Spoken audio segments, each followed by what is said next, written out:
For why the Iranian team had to make an immediate return to Tijuana. It's obvious the U.S. government has issues with Iran's participation in the World Cup. The two countries are still involved in a military conflict. More than 70,000 people were in SoFi for Monday night's first-round match for Iran and New Zealand. Many of the fans were former Iranian citizens now living in the L.A. area.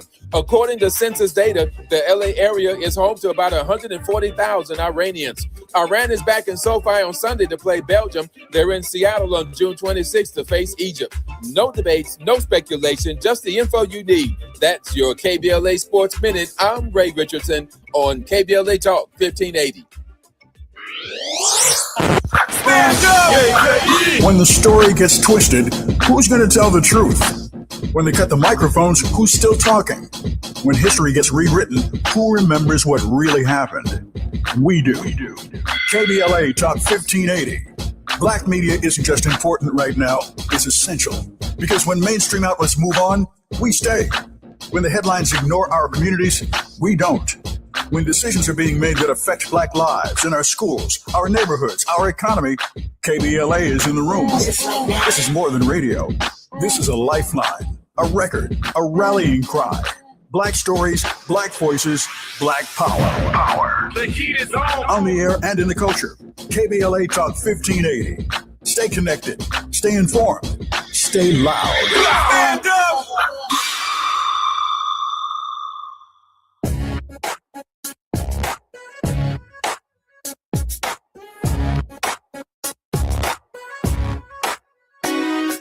Jesse Jackson Jr. Show.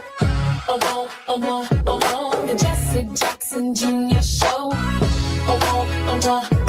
The Jesse Jackson Jr. Show. The Jesse Jackson Jr. Show. Come on and talk with me. Come on and listen to me. Come on and talk with me. Come on and listen to me. KBLA Talk 1580. Download the app.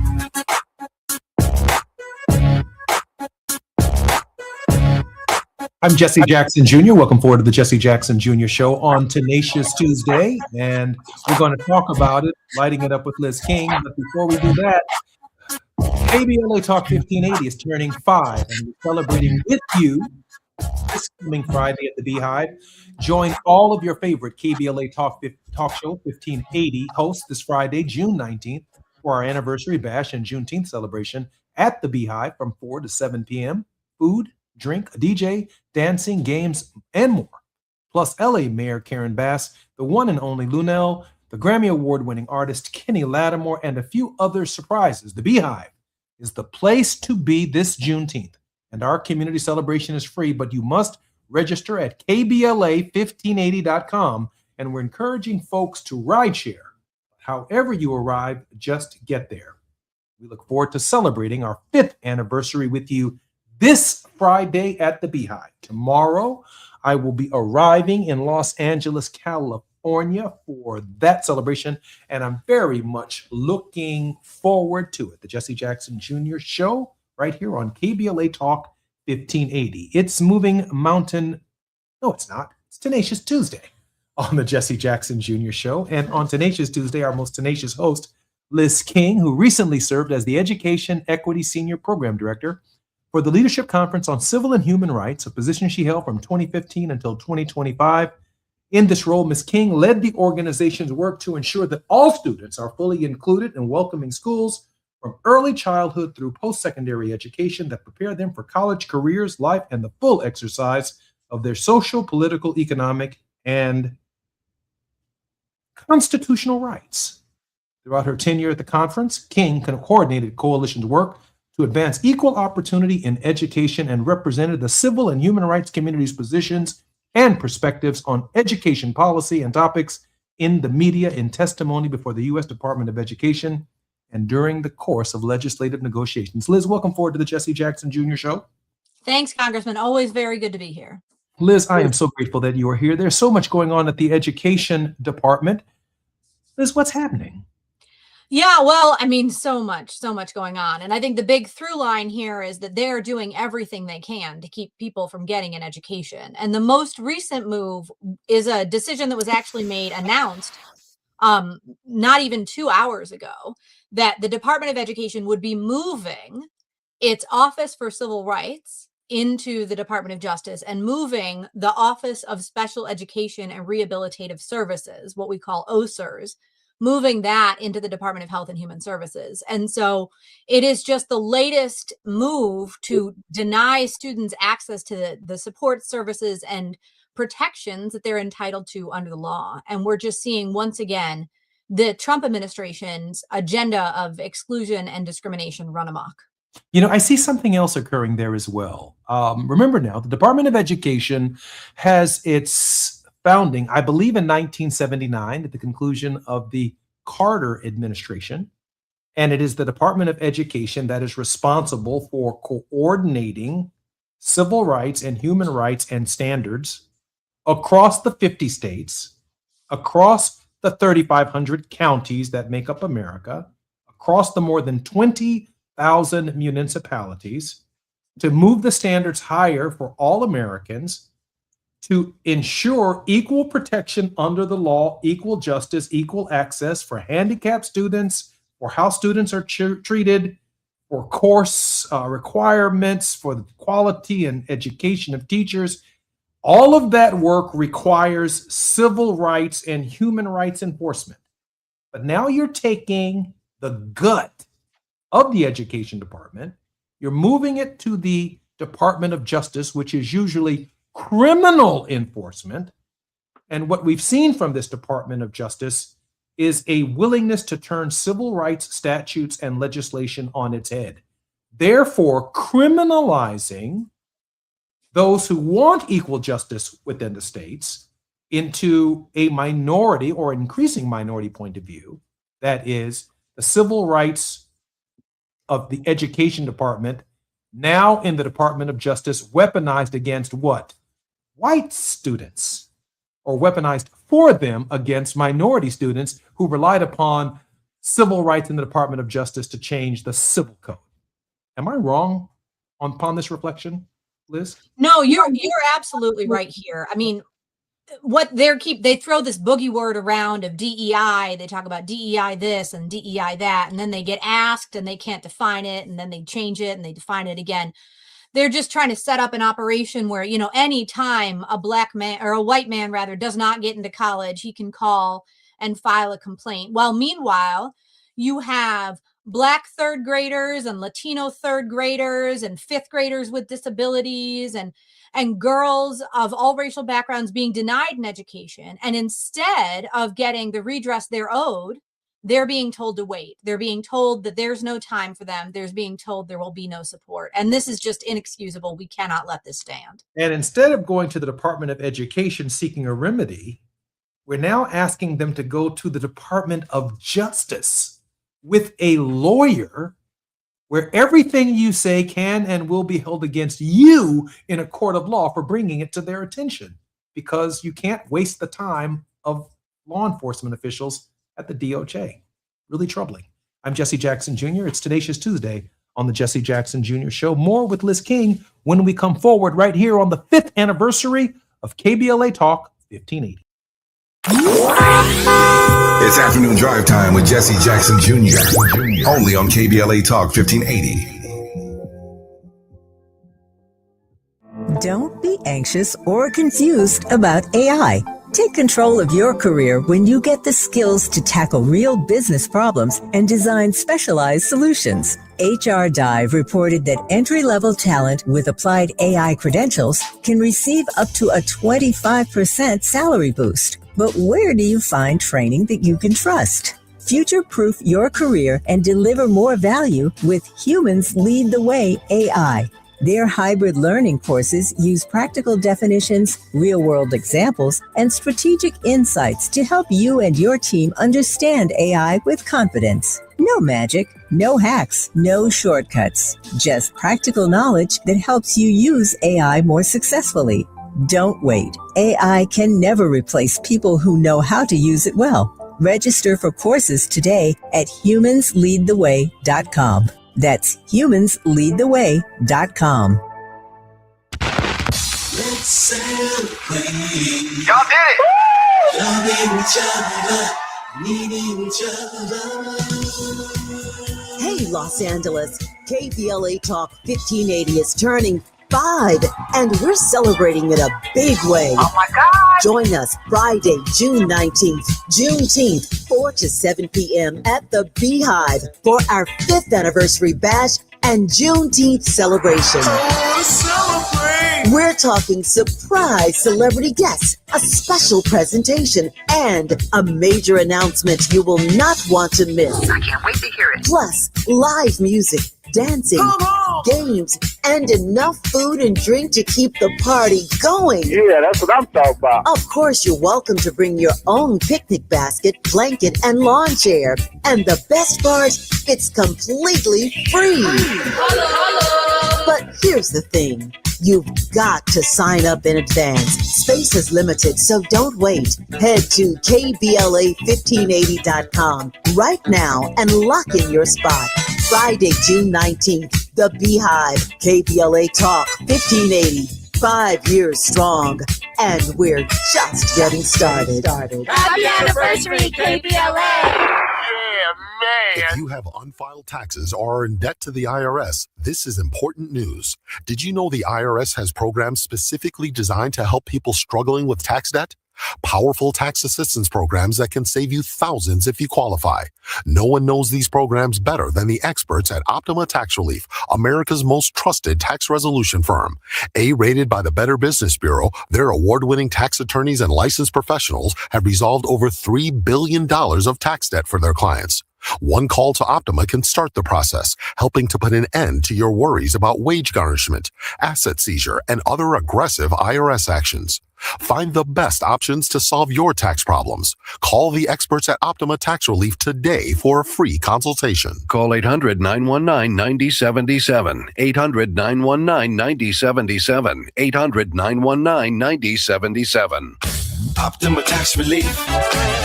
Some restrictions apply. For complete details, please visit OptimaTaxRelief.com. Now back to more of Jesse Jackson Jr. on KBLA Talk 1580. The Jesse Jackson Jr. Show. The Jesse Jackson Jr. Show. The Jesse Jackson Jr. Show.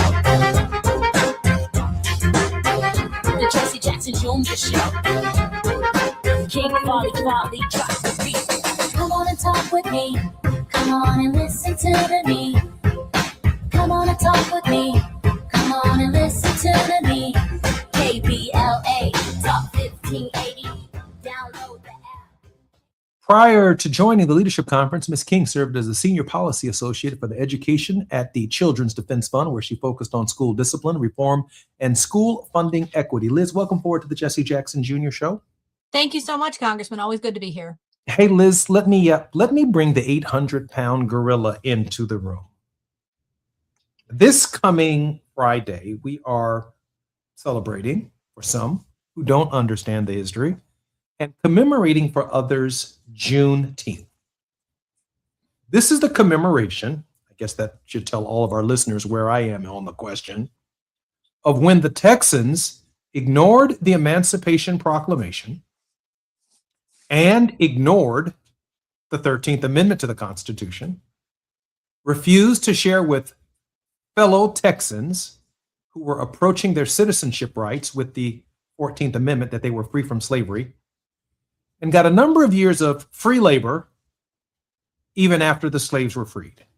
I had a conversation at great length, not an argument, because it was a friendly conversation between Sheila Jackson Lee and I, the late Sheila Jackson Lee, as to whether or not the holiday should be nationalized or we should just leave it as Al Green had intended. Then State Representative Al Green fought to make the Juneteenth commemoration a Texas state holiday. But my biggest fear was that the nationalization of a holiday that said, hey, we were duped, we were bamboozled, we were hoodwinked, wasn't necessarily something to celebrate without proper education and an understanding as to why Juneteenth in the first place. That notwithstanding, it does mean, however, with a civil rights department that was formerly housed in the Department of Education, now moved to the Department of Justice, that a plaintiff and their parents in a local school where Juneteenth is now celebrated as a national holiday, it's possible that they could file an action and say that I don't want to talk and I don't want Juneteenth taught in my local school system, and the Department of Justice take up the case with the enormous resources that is the federal government, literally flipping the idea of prosecution right on its head. Liz, the possibility is inevitable. Yeah, I think what we're absolutely going to see, there's the Civil Rights Division within the Department of Justice that has had longstanding obligations to protect people from discrimination since the Civil Rights Act of 1950. But the Civil Rights Division works differently, and it is very much a law enforcement model, and it is designed to look systemically and has done incredibly important work. However, it is not built to receive and remedy an individual complaint of discrimination. So, for example, let's say a 7th grader is going to school and they are being taught some racist nonsense about Juneteenth, and they are being subject to racial harassment, and they or their parent files a complaint of discrimination with the Office for Civil Rights and says, my child has been discriminated against. This culture of harassment, this racially hostile environment is denying my child the chance to learn, denying my child their education. What is supposed to happen is the Department of Education is legally bound to investigate every complaint of discrimination it receives. And so the Office for Civil Rights should then investigate and figure out what happened, who said what effort did the school make to protect this child, to restore when the harm had occurred. To what degree is the school system a part of the problem here? And then there would be what's called a resolution agreement. So the Office for Civil Rights would sit down with the school district, and there would be a plan for what they were going to change to protect, to heal that child and to protect future children. And that's how it was supposed to work. But if they're going to move this to the Civil Rights Division, then the question becomes, well, are they going to get a lawyer? Are they going to go to court? And the answer is, a lot of the time, most of the time, the answer is no, even in a situation if they actually respected the rights of that child. But you're absolutely right, Congressman, because not only is what's happening here a diminishing of civil rights enforcement, a destruction of civil rights enforcement, it is the weaponization of civil rights enforcement. It is taking those laws that were created to protect children and using them to hurt children. And that is just inexcusable. It really is indefensible. that this is what's happening in our country right now. Liz, we're going to roll a clip right now. Senator Murphy. Thank you very much, Mr. Chairman. Ms. McMahon, good to see you. You and I have spent a lot of time over the years, and I appreciate your willingness to sit before the committee and answer some really important questions. I want to talk to you about an executive order that the Trump administration issued that commands agencies, including the Department of Education, to eliminate grants to organizations and entities that support DEI programs and activities. As you know, this has a lot of schools all across the country scrambling because they have no idea what that means. They don't know because the order doesn't define DEI as to whether they are in compliance or out of compliance and whether they are going to have their federal grants compromised. How does a school know whether it's running a DEI program or not? Well, certainly, and thank you, Senator, and it is good to see you again outside of the state of Connecticut, where we run into each other. DEI, I think, has been, it's a program that's tough. It was put in place ostensibly for more diversity, for equity and inclusion, and I think what we're seeing is that it's having an opposite effect. We are getting back to more segregating of our schools instead of having more inclusion in our schools. When there are DEI programs that say that Black students need separate graduation ceremonies or Hispanics need separate ceremonies, we are not achieving what we wanted to achieve with inclusion. Let me give you an example then. So this order applies to Department of Defense schools, and those schools have canceled all programming around Black History Month.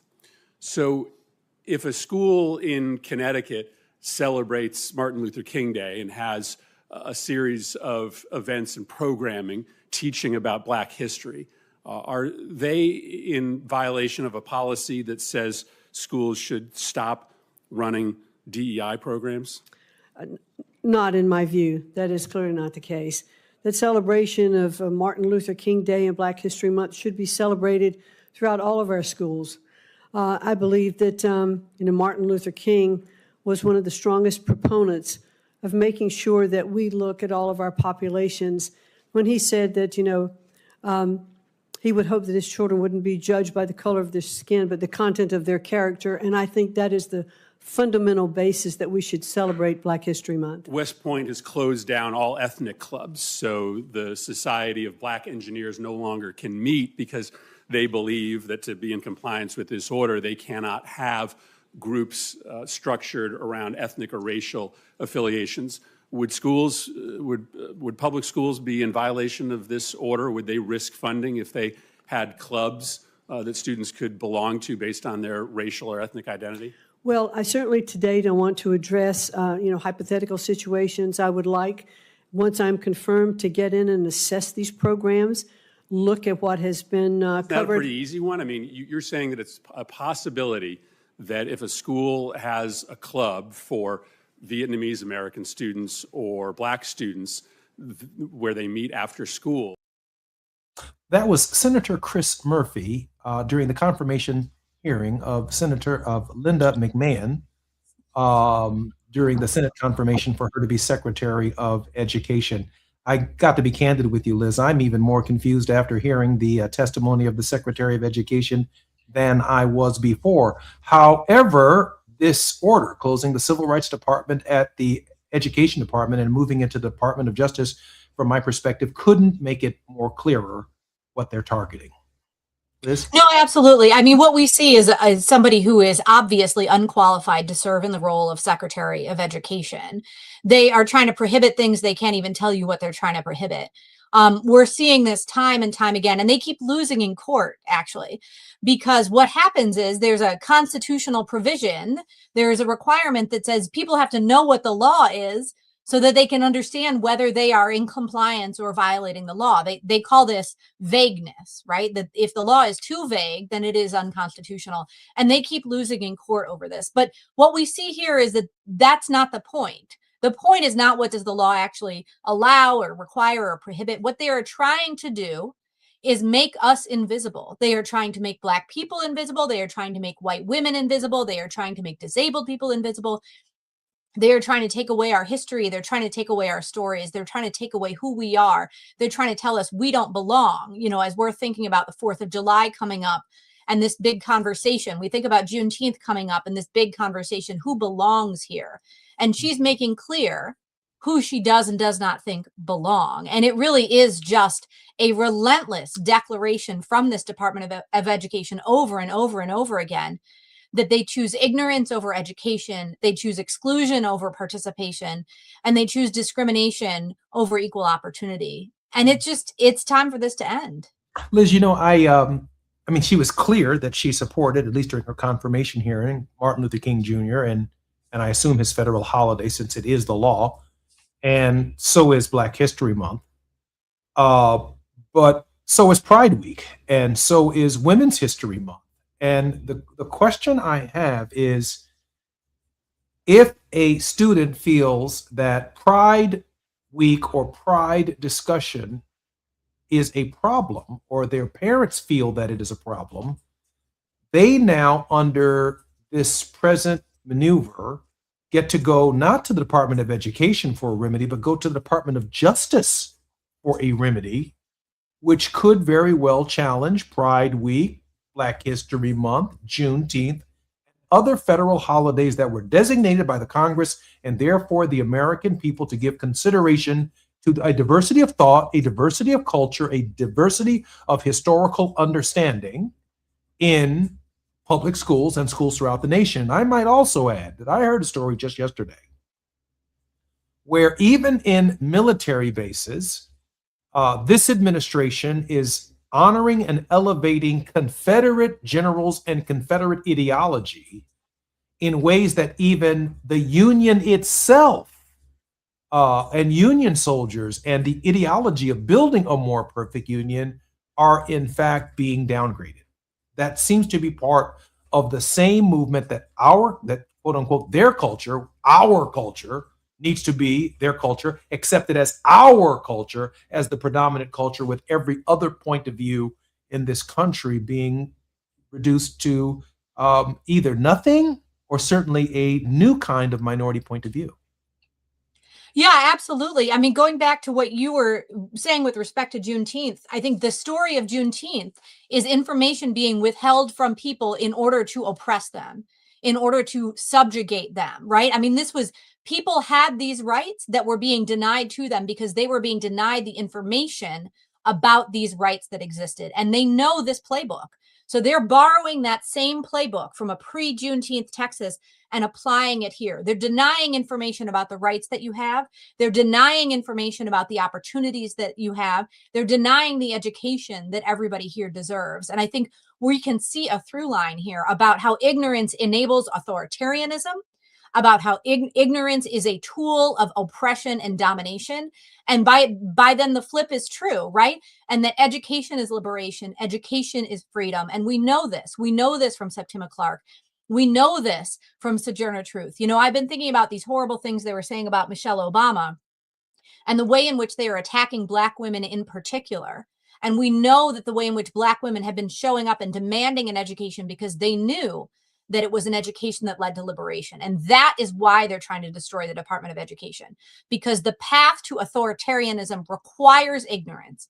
It requires taking an education away. We're seeing all this nonsense with respect to student loans. They're trying to make people borrow more money. They're trying to make a college education out of reach because they're trying to take away our education, because when they take away the education, that is the path to taking away freedom and opportunity. And they know that, and that's exactly what they're doing. They're doing this on purpose. It's not an accident. It doesn't get any clearer than that which is presented to us by Liz King, especially if you're on the 405, the 101, the 110, the 118, the 10, or the 5. I'm Jesse Jackson Jr. You're listening to the Jesse Jackson Jr. Show. What was once a localized problem, a problem in Texas, has now become a nationalized issue with the Juneteenth holiday. And now that it's national, it allows the right wing to attack it in places where it wasn't a problem before it was a problem. I'm Jesse Jackson Jr. More on KBLA Talk 1580 and Tenacious Tuesday with Liz King when we come forward. It's afternoon drive time with Jesse Jackson Jr. Only on KBLA Talk 1580.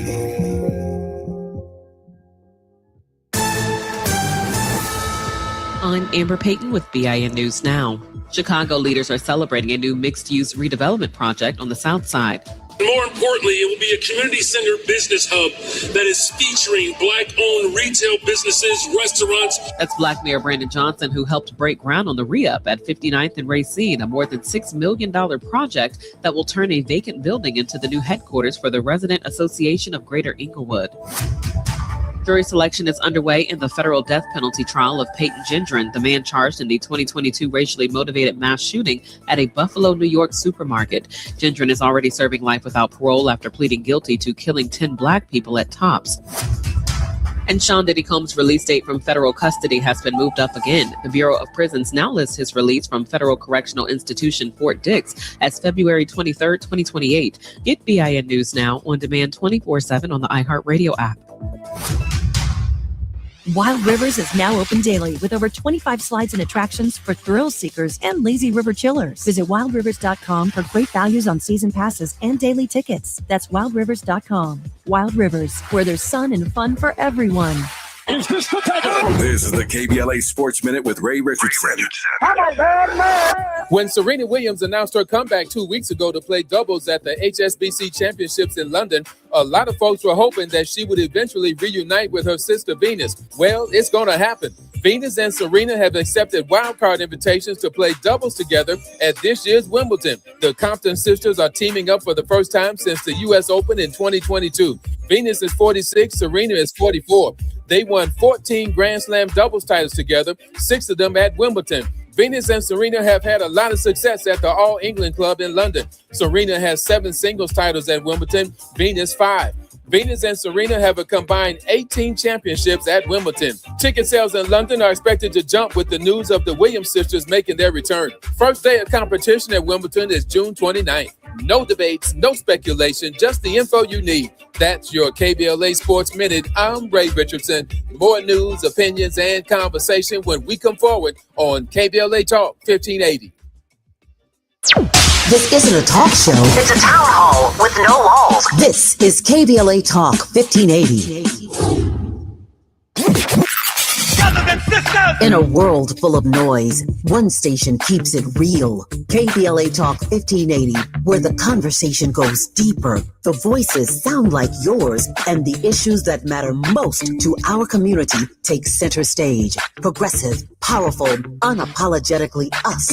Whether you're driving through this city or tuning in from your home or office, join the public square. KBLA Talk 1580. Your home for talk that enlightens, encourages, and empowers. Listen live on our free KBLA 1580 app, on our website at KBLA1580.com, or on your radio dial at 1580 AM. Unapologetically progressive. All I need is one mic. With a KBLA Talk 1580 editorial, I'm Tavish Smiley. We continue our look at what is happening and what is not happening along the Destination Crenshaw corridor. Last time we talked about the promises made to this community. Today we talk about the reality on the ground, and it is not pretty. Let's start with something as basic as a visit to the vet. Customers of the local veterinary clinic right next door to this studio are forced to park blocks away and carry their sick and injured animals through conditions that no pet owner or sick animal should have to endure. Why? Because the construction has blocked access to the vet's parking lot for years now. The vet is losing clients, the vet is losing revenue, and frankly, who can blame these customers for not coming back? This is but one example of a small Black-owned business being quietly strangled, and nobody at City Hall seems to notice or care. And the conditions along this corridor, they are not just an eyesore, they are a health hazard. Unsanitary conditions and repeated health code violations are doing exactly what you would expect, inviting vermin into our neighborhood, rodents, pests, the kind of infestation that does not stay in one place. It spreads into homes, into restaurants, into our daily lives for years now. Then there is this. The houseless are finding refuge in the construction cubbyholes and unfinished spaces left wide open along this project. These are precious human beings, to be sure, in desperate situations. But this is also a safety and liability crisis that the city created and has yet to address for years now. In our prior editorial, trying to save some space for Grace, we did not call his name. But after a full week of running the editorial hourly, highlighting the myriad delays, business losses, health violations, safety concerns, and more, we have heard absolutely nothing from City Council President Marquise Harris Dawson. Nothing. Not a word. The council member who represents this district has gone silent. You see why we call this project procrastination, Crenshaw? And so I repeat, Crenshaw deserves better. With a KBLA Talk 1580 editorial, I'm Tavis Smiley. As always, we welcome your feedback.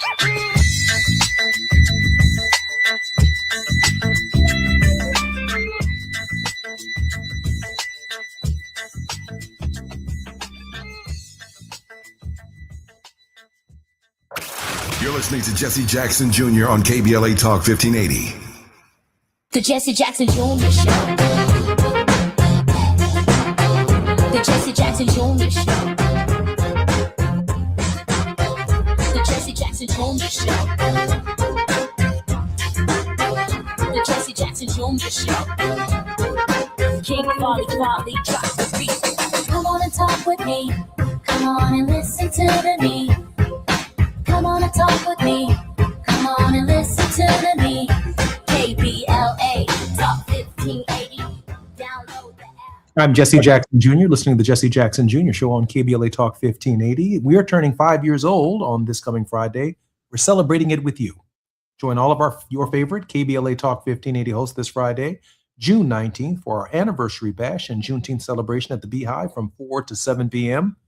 That's rush hour. Just rush on over to the Beehive.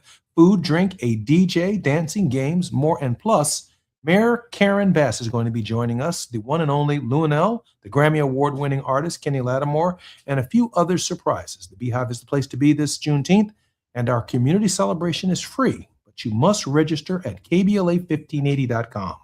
You must register at KBLA1580.com, and we're encouraging folks to ride share. But however you arrive, just get there. We look forward to celebrating our 5th anniversary with you this Friday at our Juneteenth anniversary festival.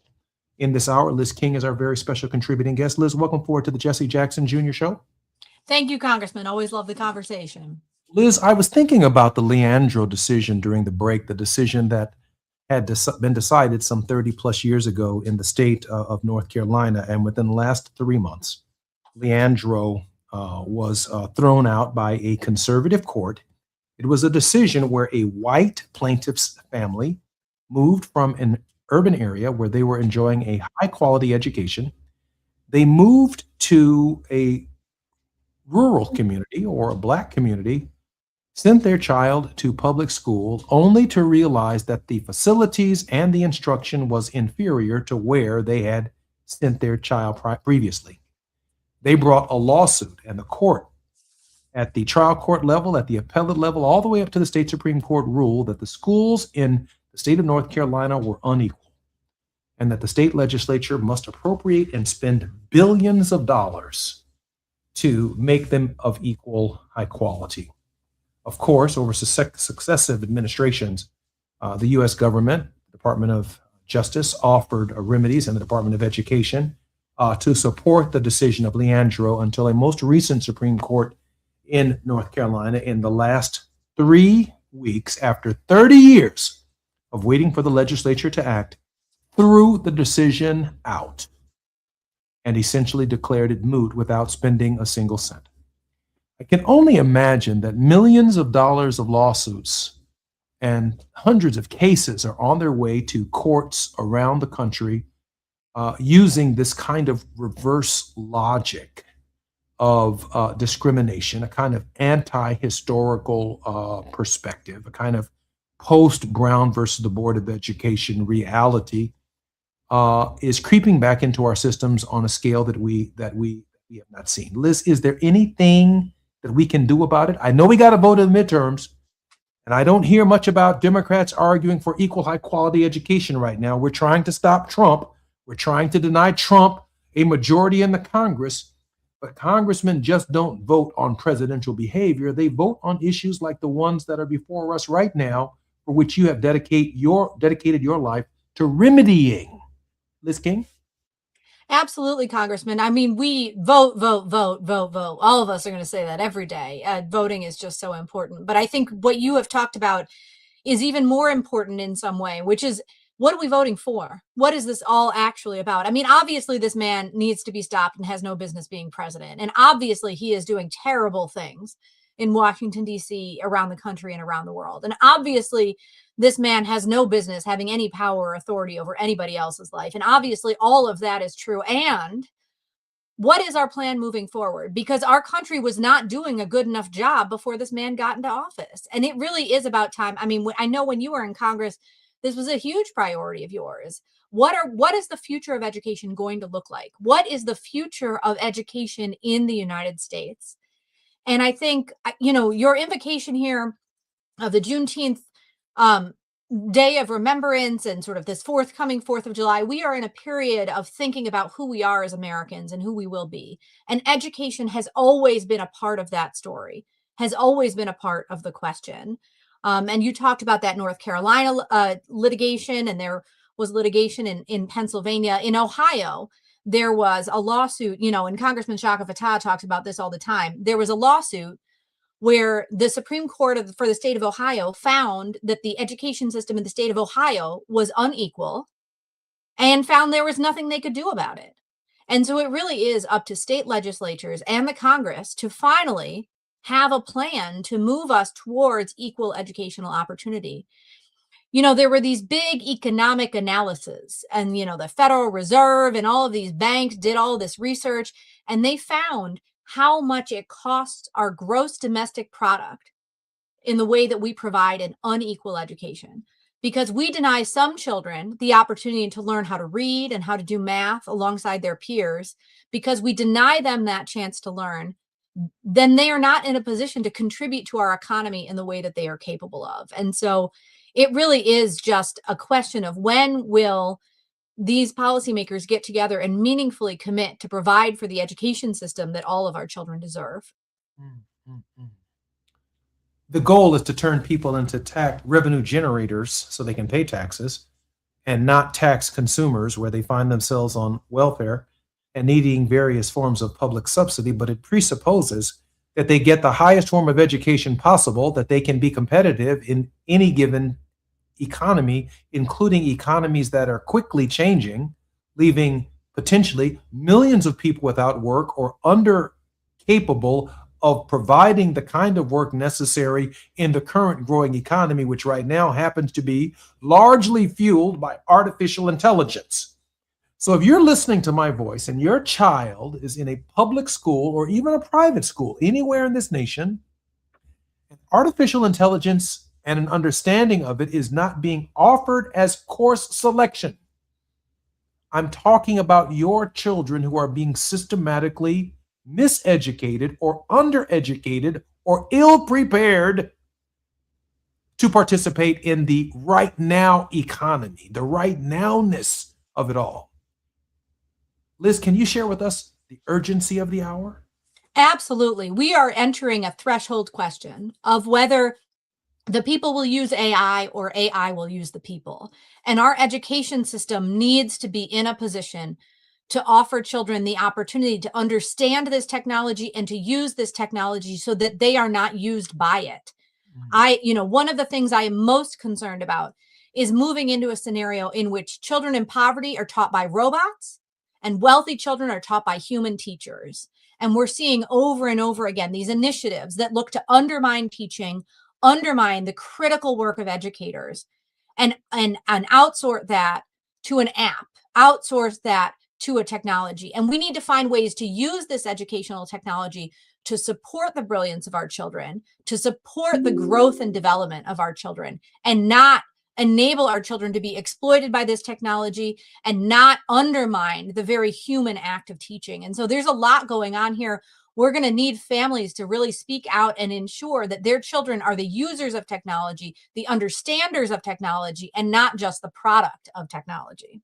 You know, it's fascinating because this week I talked about education with Ernest Krim, and the more you mention this, you have to ask yourself the question, for those of you who think robots in the classroom would be the answer, would a robot be able to discern that a child in the classroom is hungry? Would a robot be able to discern in a classroom whether or not a child is abused or in some kind of mental crisis? Or are they just teaching instruction? Teaching is a human function, and observation and discernment is part of that process. That's why we need to honor our teachers. We need to pay them what they're worth because they play a role in the rearing of our children too. I'm Jesse Jackson Jr. This is the 5th anniversary of KBLA Talk 1580. Look forward to seeing everybody at the Beehive. More when we come forward with Liz King right here on KBLA Talk 1580. While you're stuck in traffic, we can at least bring you up to speed on the news of the day. You're listening to Jesse Jackson Jr. only on KBLA Talk 1580.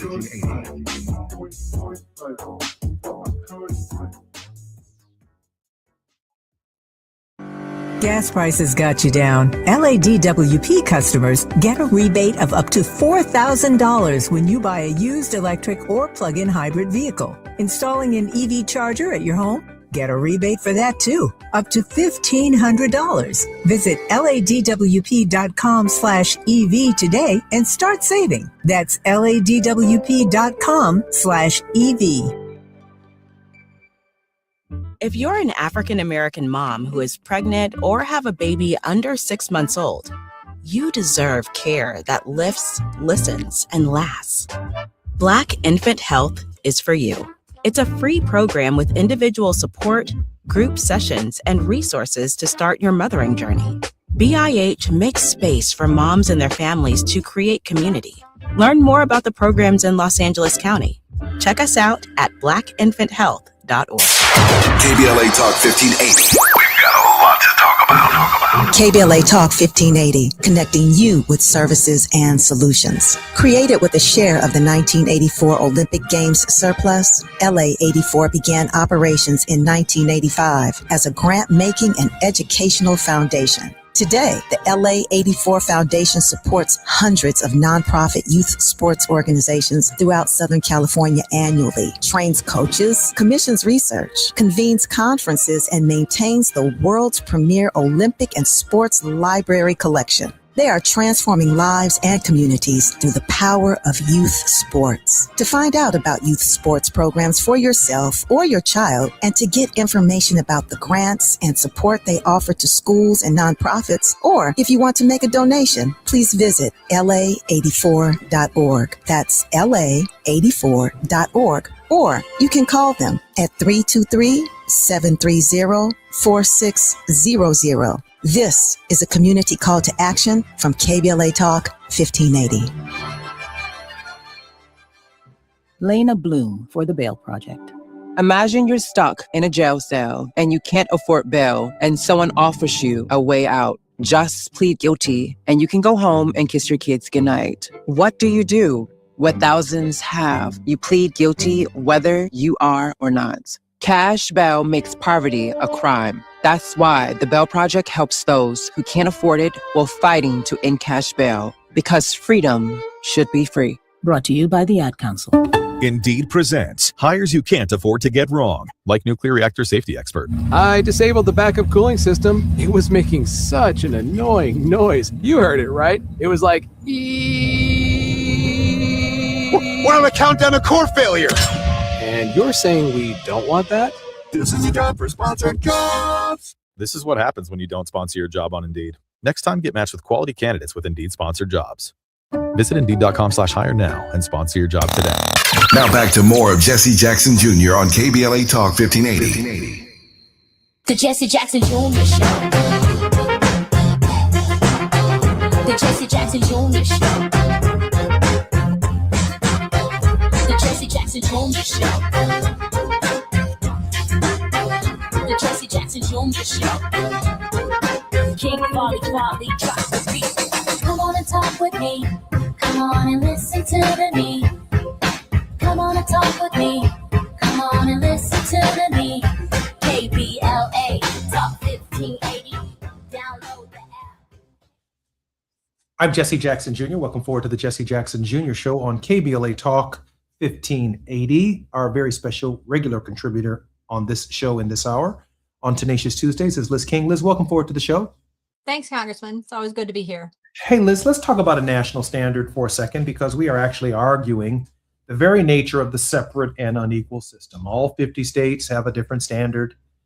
Blue states will have some standards, and Republicans and red states will have a different standard. And I'm not going to argue about which one of the states is going to have the highest standard. And we should all move to that state when we have children that are young and formative, chasing education. Hopefully we'll get jobs in those states where that's possible.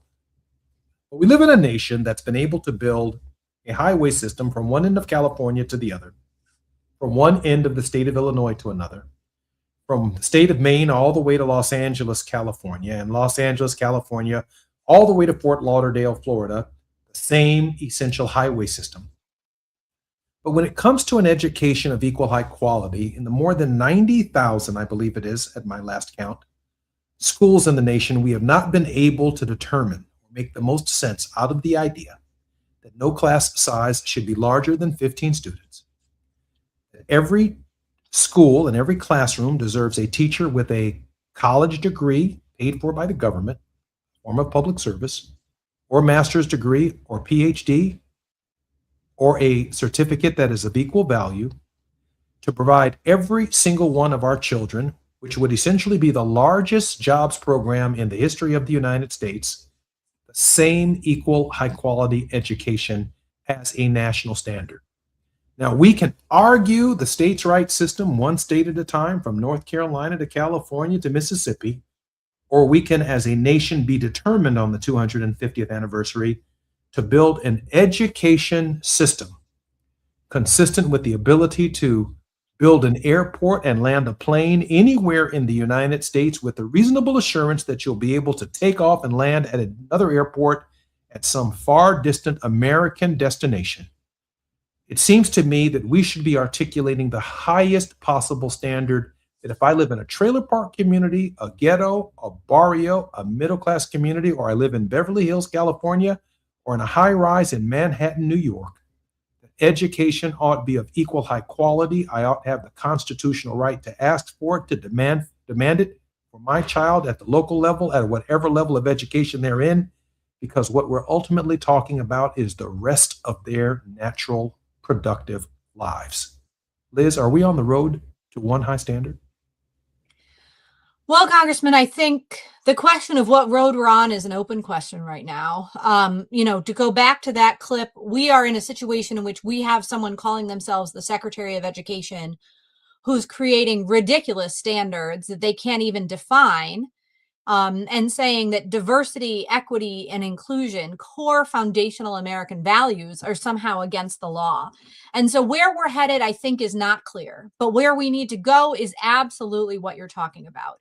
To be an American child should mean to be educated. It should mean that you have an opportunity to learn math and science and to read and learn about social studies, to understand the government so that you can be an active participant in our society, so that you can be a decider, so that you can be a leader. Every child in this country should receive an education that enables them to be a U.S. senator one day, or to be a bench scientist, or to be a pediatrician, or to be a poet or an author.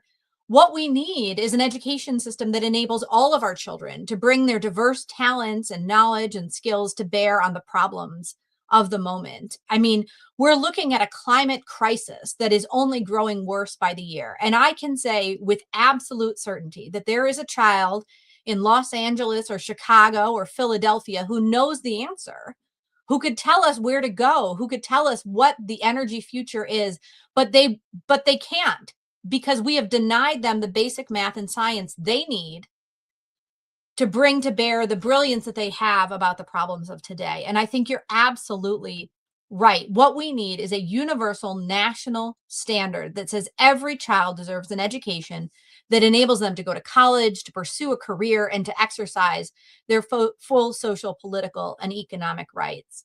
I mean, we know it is an education that enables educated voters. It is an education that enables an educated workforce. It is an education that enables us to live harmoniously together.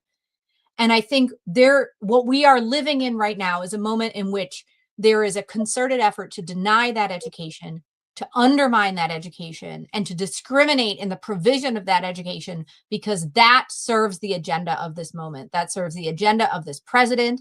That serves the agenda of this administration and this MAGA movement. And that's why the solution is education. The solution has always been education. Liz, in this moment, I have two very quick questions I'd like to ask you. One, your initial thoughts on the UFC event at the White House and how it even plays into this conversation, a kind of down educating the significance of the 250th anniversary of the nation with a circus and a charade at the White House, and the outrageous comments made by a wrestler, a UFC fighter, regarding Michelle Obama. The profound embarrassment we were all subject to, I don't even know what it will mean to recover from that. The dishonor, the disregard, the disrespect that was shown to all of us by that spectacle, I just cannot believe that was allowed to happen. Even with so much that has happened, it still seems unbelievable. But then to be in a situation to hear the disrespect of a national leader like Michelle Obama, and I think it's important to note the specific way in which that disrespect showed up.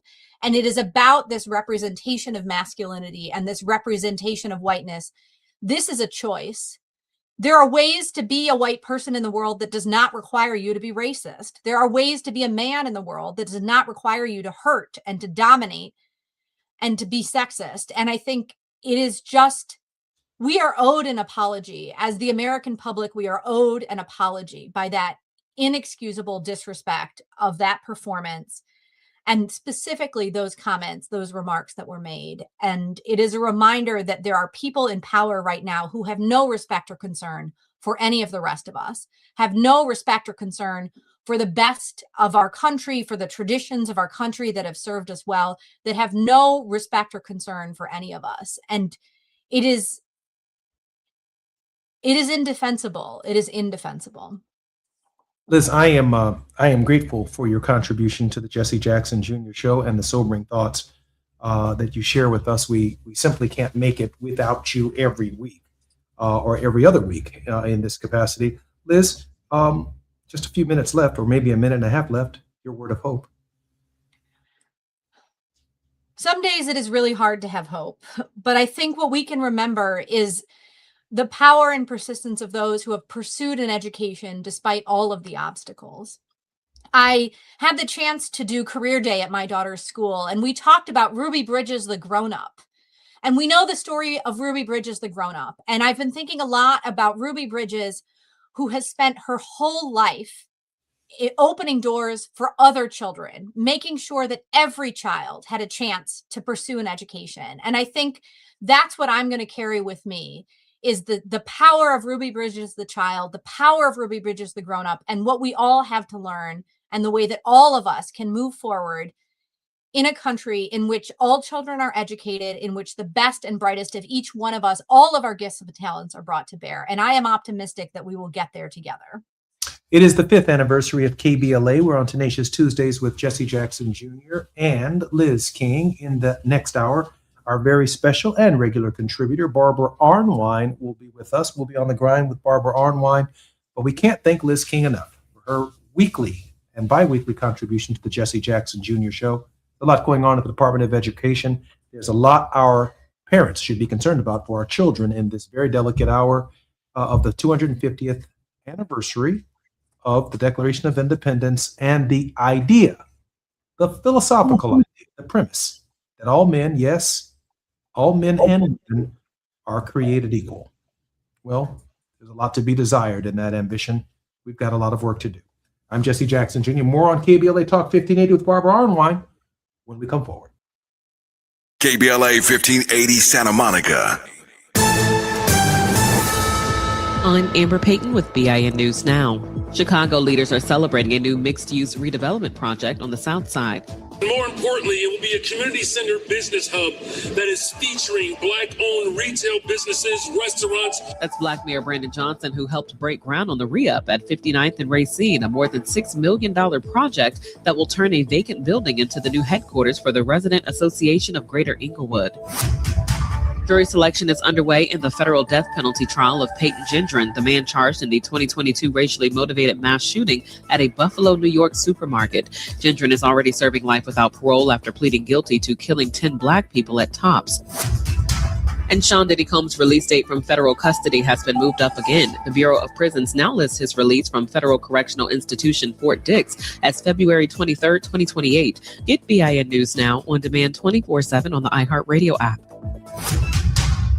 Wild Rivers is now open daily with over 25 slides and attractions for thrill seekers and lazy river chillers. Visit wildrivers.com for great values on season passes and daily tickets. That's wildrivers.com. Wild Rivers, where there's sun and fun for everyone. This is the KBLA Sports Minute with Ray Richardson. When Serena Williams announced her comeback 2 weeks ago to play doubles at the HSBC Championships in London, a lot of folks were hoping that she would eventually reunite with her sister Venus. Well, it's going to happen. Venus and Serena have accepted wildcard invitations to play doubles together at this year's Wimbledon. The Compton sisters are teaming up for the first time since the U.S. Open in 2022. Venus is 46, Serena is 44. They won 14 Grand Slam doubles titles together, 6 of them at Wimbledon. Venus and Serena have had a lot of success at the All England Club in London. Serena has 7 singles titles at Wimbledon, Venus 5. Venus and Serena have a combined 18 championships at Wimbledon. Ticket sales in London are expected to jump with the news of the Williams sisters making their return. First day of competition at Wimbledon is June 29th. No debates, no speculation, just the info you need. That's your KBLA Sports Minute. I'm Ray Richardson. More news, opinions, and conversation when we come forward on KBLA Talk 1580. In a world full of noise, one station keeps it real. KBLA Talk 1580, where the conversation goes deeper, the voices sound like yours, and the issues that matter most to our community take center stage. Progressive, powerful, unapologetically us. Whether you're driving through the city or tuning in from your home or office, join the public square. KBLA Talk 1580. Your home for talk that enlightens, encourages, and empowers. Listen live on our free KBLA 1580 app, on our website at KBLA1580.com, or on your radio dial at 1580 AM. Unapologetically progressive.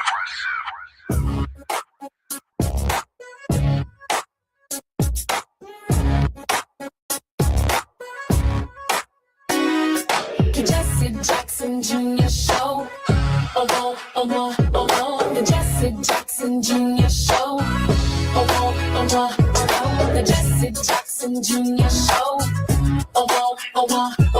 The Jesse Jackson Jr. Show. Come on and talk with me. Come on and listen to me. Come on and talk with me. Come on and listen to me. KBLA Talk 1580. Download the app.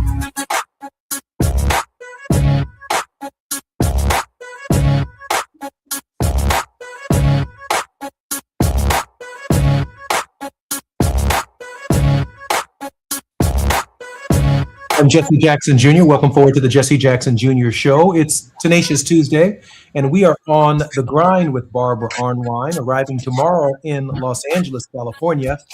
KBLA Talk 1580 is turning 5, and we're celebrating it with you. Join all of your favorite KBLA Talk show hosts, 1580, our host this Friday, June 19th, for our anniversary bash and Juneteenth celebration at the Beehive from 4 to 7 p.m. Food, drink, a DJ, dancing, games, and more. Plus, LA Mayor Karen Bass, the one and only Lunel, Grammy Award-winning artist Kenny Lattimore, and a few other surprises.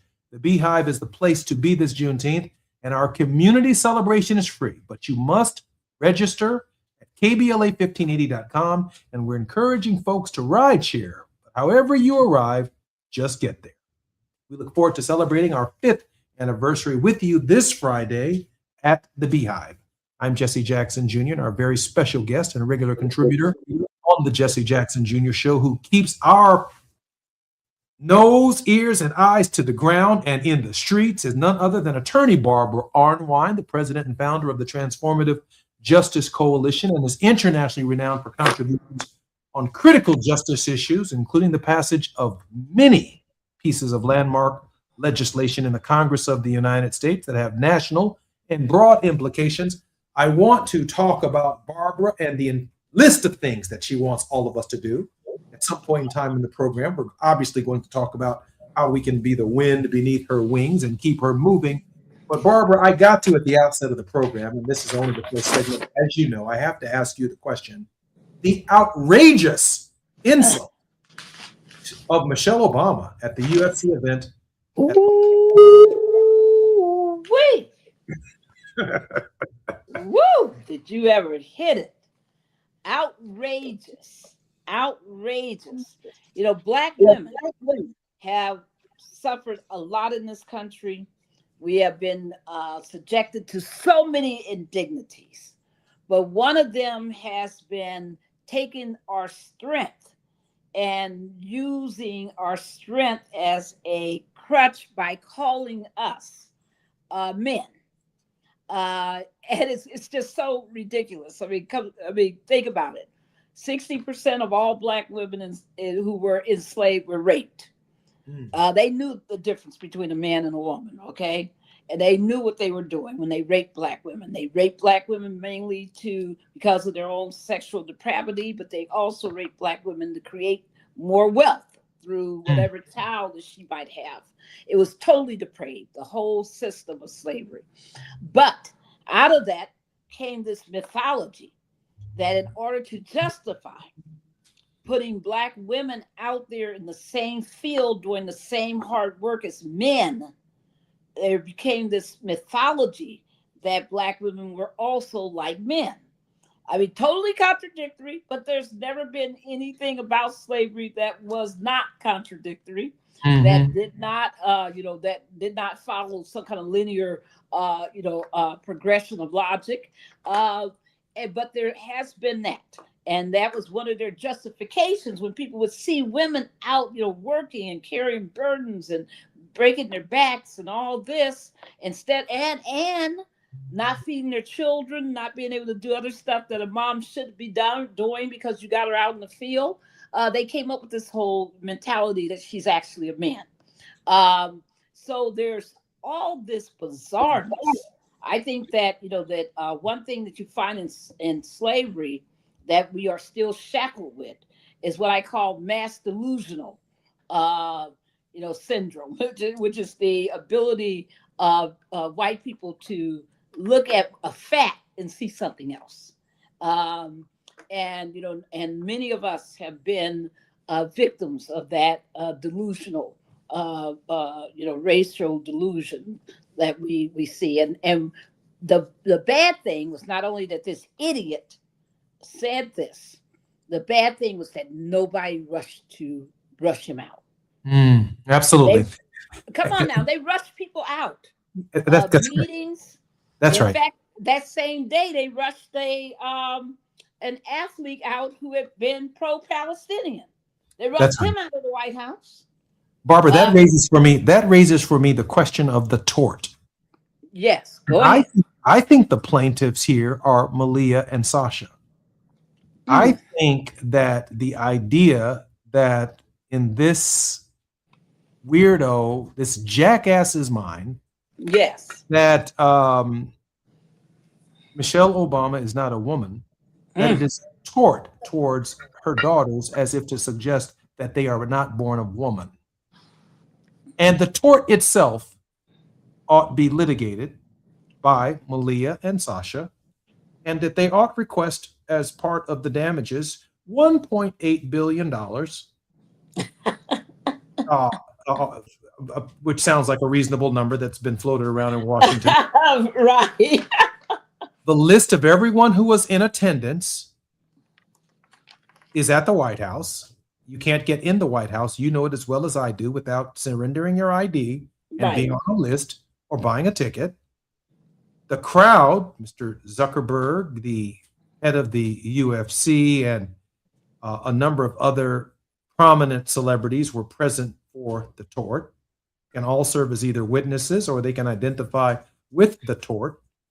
It just seems to me that to lift this burden, listen, since the internet has been abuzz about the idea of suing the UFC as well as this individual, some of the negative, vitriolic, disgusting language, at least for 24 hours, has stopped because no one wants to be on the hook for what took place there, but still no statement from the White House or the UFC distancing themselves from what took place on that Well, night. Dana actually did issue a statement.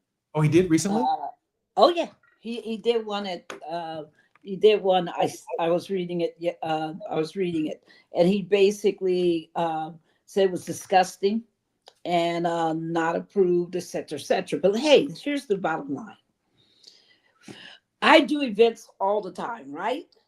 You know, and if it's a big public event, I normally have to submit my comments. Mm-hmm. Somebody approves them, especially if they're on the White House grounds. I've never been able to give a speech on the White House grounds that was not vetted, approved, gone through several iterations. Come on, the most famous story of John Lewis's life, right? That's right. Besides Selma, is the speech that he gives at the Washington Monument and all the vetting of the speech, right? Barbara, give me 1 second. You know we got to come forward. I'm Jesse Jackson Jr. listening to Barbara Online. We're on the grind right here at KBLA Talk 1580. More when we come forward. It's afternoon drive time with Jesse Jackson Jr. Only on KBLA Talk 1580. Don't be anxious or confused about AI. Take control of your career when you get the skills to tackle real business problems and design specialized solutions. HR Dive reported that entry-level talent with applied AI credentials can receive up to a 25% salary boost. But where do you find training that you can trust? Future-proof your career and deliver more value with Humans Lead the Way AI.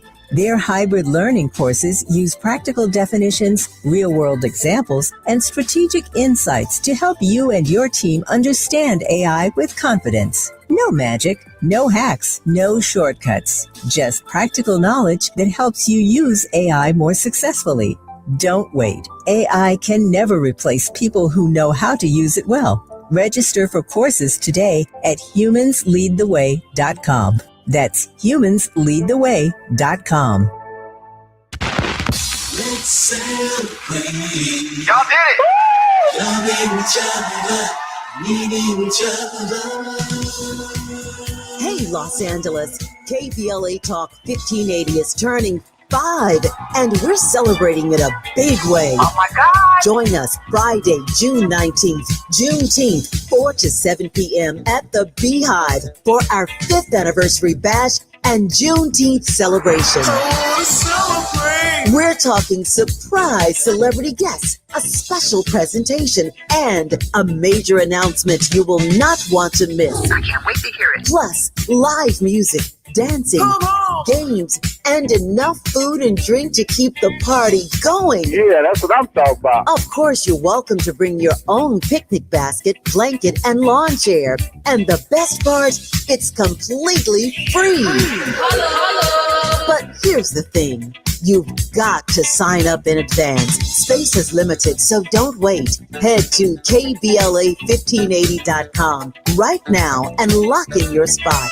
Friday, June 19th, the Beehive, KBLA Talk 1580. 5 years strong, and we're just getting started. Happy anniversary, KBLA!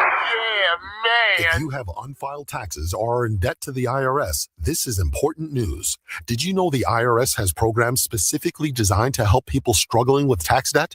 Powerful tax assistance programs that can save you thousands if you qualify. No one knows these programs better than the experts at Optima Tax Relief, America's most trusted tax resolution firm. A-rated by the Better Business Bureau, their award-winning tax attorneys and licensed professionals have resolved over $3 billion of tax debt for their clients. One call to Optima can start the process, helping to put an end to your worries about wage garnishment, asset seizure, and other aggressive IRS actions. Find the best options to solve your tax problems. Call the experts at Optima Tax Relief today for a free consultation. Call 800-919-9077. 800-919-9077. 800-919-9077. Optima Tax Relief. Some restrictions apply. For complete details, please visit OptimaTaxRelief.com. Now back to more of Jesse Jackson Jr. on KBLA Talk 1580. The Jesse Jackson Jr. Show. The Jesse Jackson Jr. Show. The Jesse Jackson Jr. Show. The Jesse Jackson Jr. Show. King Volley, drop the beat. Come on and talk with me. Come on and listen to me. Come on and talk with me. Come on and listen to me. KBLA Talk 1580. Download the app. I'm Jesse Jackson Jr. Welcome forward to the Jesse Jackson Jr. Show on KBLA Talk 1580. Currently, Barbara Arnwine serves as co-chair and facilitator of the National Commission for Voter Justice, the Millennial Voters Matters convenings, and the Voting Rights Alliance. She was the head of the Lawyers Committee for Civil Rights Under Law from February 1989 until June 2015. Barbara, welcome forward to the Jesse Jackson Jr. Show. It's good to be here. Barbara, you may have a thought that you wanted to complete from the last segment. And after you do, please share with us where we should be going, what's going on out here in the country, what's going on in the streets, and what should we turn our attention to? Barbara Arnold. Yes, thank you so much. Everyone, I was talking about the whole story of John Lewis at 20, I think he's 23 at the time. And he is the youngest speaker for the March on Washington, 1963. It's been held at the Lincoln Memorial. The White House has kind of approved this event. And the whole battle is, what is John Lewis going to say? John Lewis, everybody must turn in their remarks. As I mentioned, if I go to a White House event at the White House, and I'm going to speak, they thoroughly vet every word I'm going to say. And in this in particular instance for John Lewis, they didn't like his speech. They said it was too radical. Wow. And there was this big battle about what to do because he was like insistent that he wasn't going to change it. And he finally yields very, very reluctantly. And he changes a couple of words in the speech. But I just want to point out to people that normally when you speak at the White House, if they give you a platform, it's script, totally script. Every word is script. And every action is script. How you move, where you sit, everything is script. So for them to have had this wild man get up there and make such racist, outrageous comments is absolutely contrary to their normal protocol. It just shows you how absolutely incompetent and dangerous this White House is. The other thing is, don't forget, people, this is not without context. Why did he feel so free to do this? Some people say because he's just a racist, right? But remember what happened months ago, not too many months ago. What did the president himself post about Michelle Obama and Barack Obama? It was disgusting. Exactly. And he felt emboldened by that. He clearly felt he was walking in a tradition that was consistent with what the president himself believed. Kind of sounds like January 6 rioters who heard something at the White House and got to marching. You got to. They heard something at the rally and got to marching, right? And by the way, folks, be careful. They're declaring that the July 4th event, because nobody wants to perform at it except for some, raunchy performers, that they're going to now turn it into another Trump rally. Another Trump rally on the mall. Beware. That's all I can say. So I just want to point out that your point about the fact that they know that there are procedures to use to stop these kind of unwarranted, random, dangerous remarks, and that they didn't do it.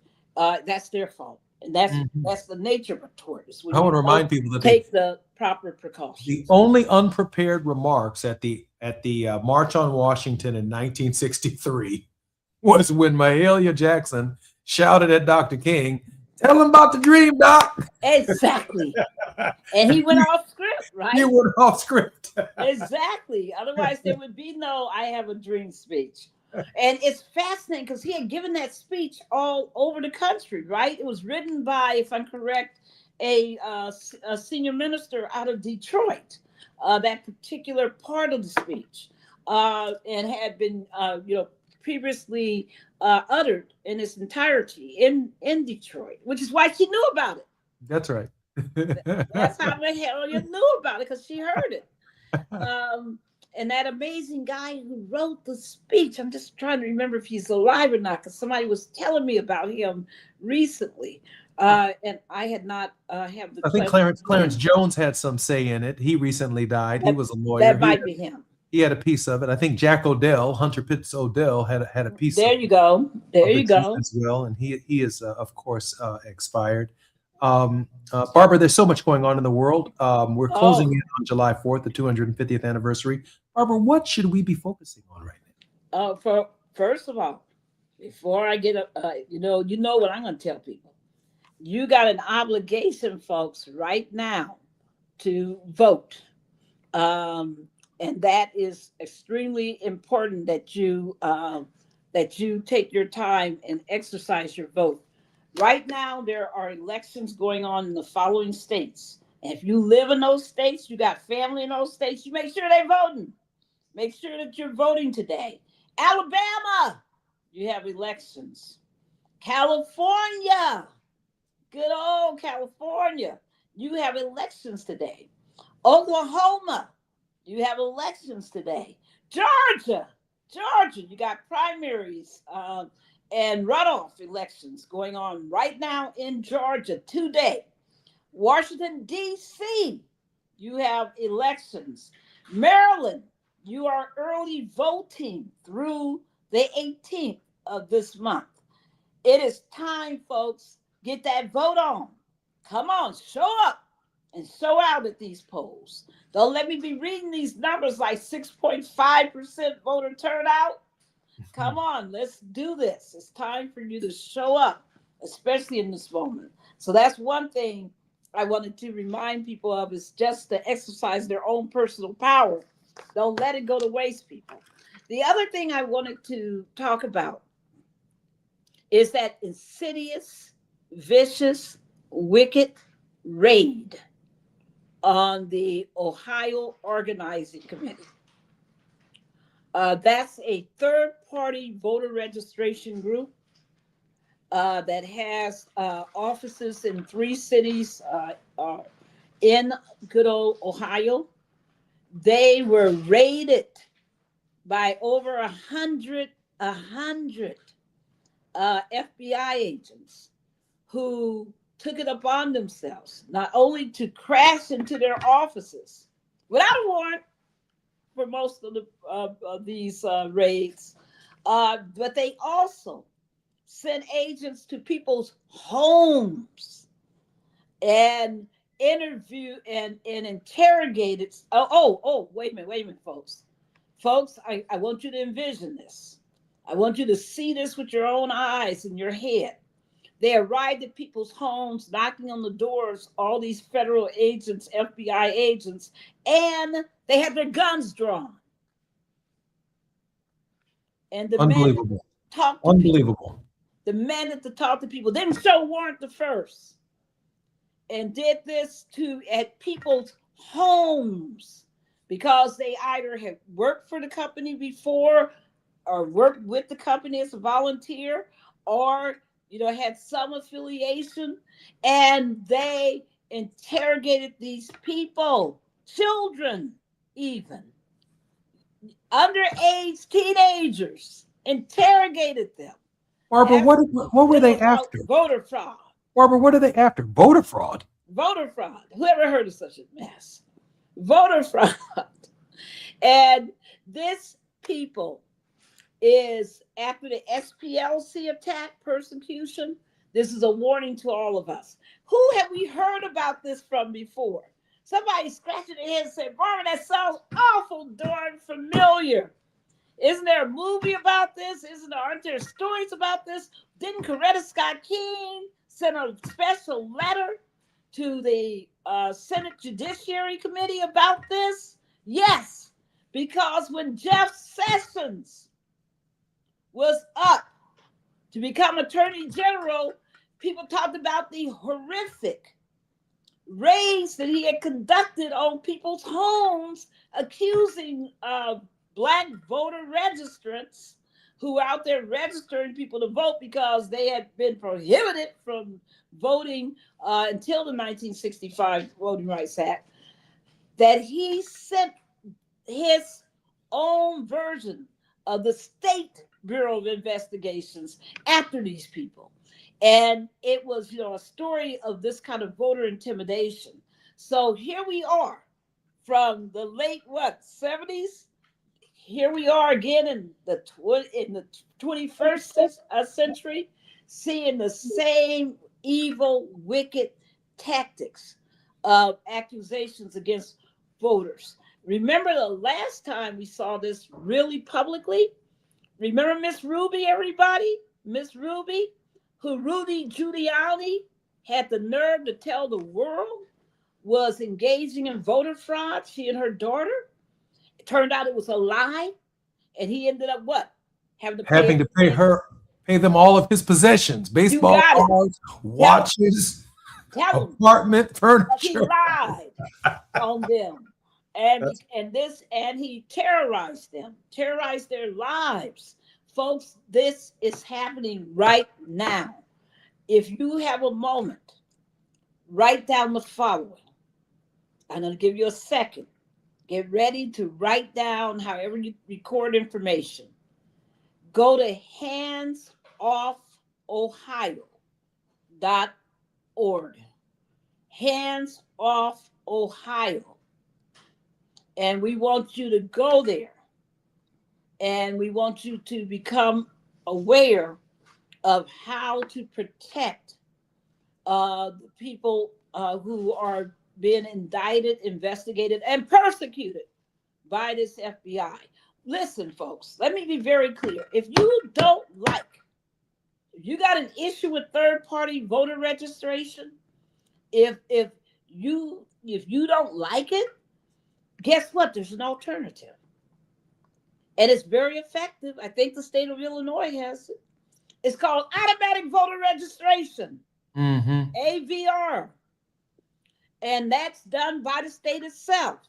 So you don't have these poor groups having to step in the breach for where states are failing to register people to vote, having to supplement it by their own outreach. Instead, the state automatically registers every adult. And people can opt out if they don't want to be registered. Folks, this is a call to conscience. What's being done is unconscionable. And right now, you won't pass AVR because you don't want people to be registered to vote. Then you're going to attack the very groups that do the work. No way. No way. Barbara, I do have to ask this question, and it's a bit tongue-in-cheek. Recently, it was revealed that Senator Tuberville lived and voted in Florida, but ran for office in Alabama. Are you aware of any FBI raids on his homes, facilities, or what could be an apparent probable cause for the basis of voter fraud that is voting in two different locations? I know Donald Trump has been looking very carefully for someone who has done that. Are you aware of any such federal investigation that's currently underway or pending? No, because this is all about partisanship, right? Basically this raid on the Ohio organizing committee is designed to rig the system. They have a major Senate race It's one of the most important races in the country right now. It's going to help determine who controls the Senate. And they are doing this purposefully to try to discourage people who they feel might vote for him so that they can maintain a GOP control of the Senate. I'm just talking about what they're doing, people. You know, I'm not, trying to be partisan at all. I'm just telling you their own partisan motives for why they are attacking this one group so viciously. 3 different cities, they raided their offices. Barbara? Then they went to people's homes with guns drawn out. Barbara, I'm Jesse Jackson Jr. You're listening to the Jesse Jackson Jr. Show on KBLA Talk 1580. It's our 5th anniversary. We'll see you at the Beehive. More with Barbara Arnwine when we come forward in just a moment. It's afternoon drive time with Jesse Jackson Jr. Only on KBLA Talk 1580.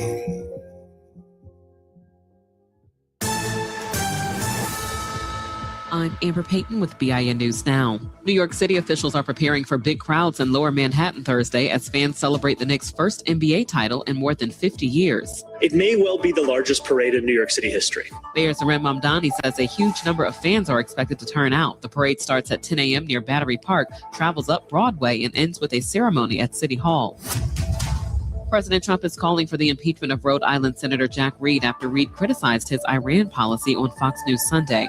Reed said the U.S. is in a weaker position than it was under President Obama's Iran nuclear deal. Trump responded on Truth Social by insulting Reed, accusing him of being wrong and ending the post with, quote, "impeach Jack Reed," end quote. And Serena and Venus Williams are reuniting for women's doubles at Wimbledon after receiving a wildcard invitation. The sisters have not played together at the All England Club since 2016. Get BIN News Now on demand 24/7 on the iHeartRadio app. Wild Rivers is now open daily with over 25 slides and attractions for thrill seekers and lazy river chillers. Visit wildrivers.com for great values on season passes and daily tickets. That's wildrivers.com. Wild Rivers, where there's sun and fun for everyone. This is the KBLA Sports Minute with Ray Richardson. When Serena Williams announced her comeback 2 weeks ago to play doubles at the HSBC Championships in London, a lot of folks were hoping that she would eventually reunite with her sister Venus. Well, it's going to happen. Venus and Serena have accepted wildcard invitations to play doubles together at this year's Wimbledon. The Compton sisters are teaming up for the first time since the U.S. Open in 2022. Venus is 46, Serena is 44. They won 14 Grand Slam doubles titles together, 6 of them at Wimbledon. Venus and Serena have had a lot of success at the All England Club in London. Serena has 7 singles titles at Wimbledon, Venus 5. Venus and Serena have a combined 18 championships at Wimbledon. Ticket sales in London are expected to jump with the news of the Williams sisters making their return. First day of competition at Wimbledon is June 29th. No debates, no speculation, just the info you need. That's your KBLA Sports Minute. I'm Ray Richardson. More news, opinions, and conversation when we come forward on KBLA Talk 1580. We love America in spite of, not because of. And that's the deepest kind of love. This is KBLA Talk 1580. We've got a lot to talk about.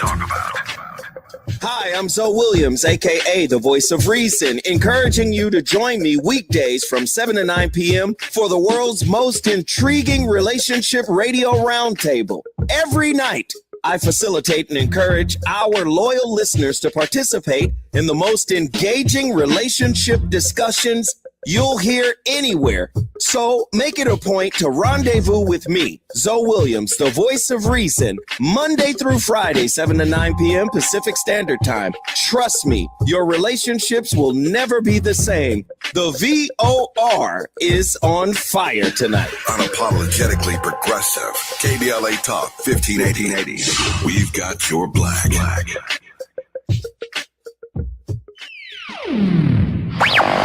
All I need is one mic. With a KBLA Talk 1580 editorial, I'm Tavish Smiley.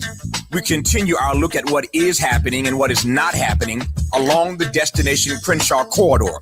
Last time we talked about the promises made to this community. Today we talk about the reality on the ground, and it is not pretty. Let's start with something as basic as a visit to the vet. Customers of the local veterinary clinic right next door to this studio are forced to park blocks away and carry their sick and injured animals through conditions that no pet owner or sick animal should have to endure. Why? Because the construction has blocked access to the vet's parking lot for years now. The vet is losing clients, the vet is losing revenue, and frankly, who can blame these customers for not coming back? This is but one example of a small Black-owned business being quietly strangled, and nobody at City Hall seems to notice or care. And the conditions along this corridor, they are not just an eyesore, they are a health hazard. Unsanitary conditions and repeated health code violations are doing exactly what you would expect, inviting vermin into our neighborhood. Rodents, pests, the kind of infestation that does not stay in one place. It spreads into homes, into restaurants, into our daily lives for years now. Then there is this.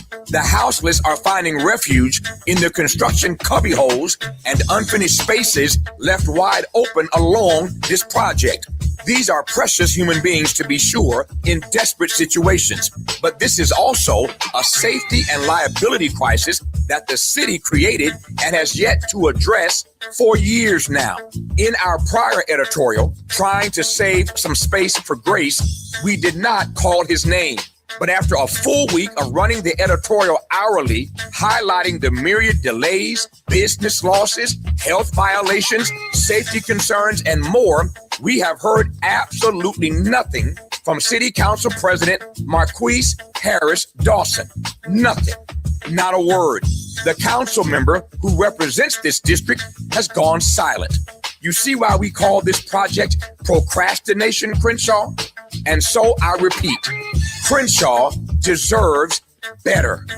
With a KBLA Talk 1580 editorial, I'm Tavis Smiley. As always, we welcome your feedback.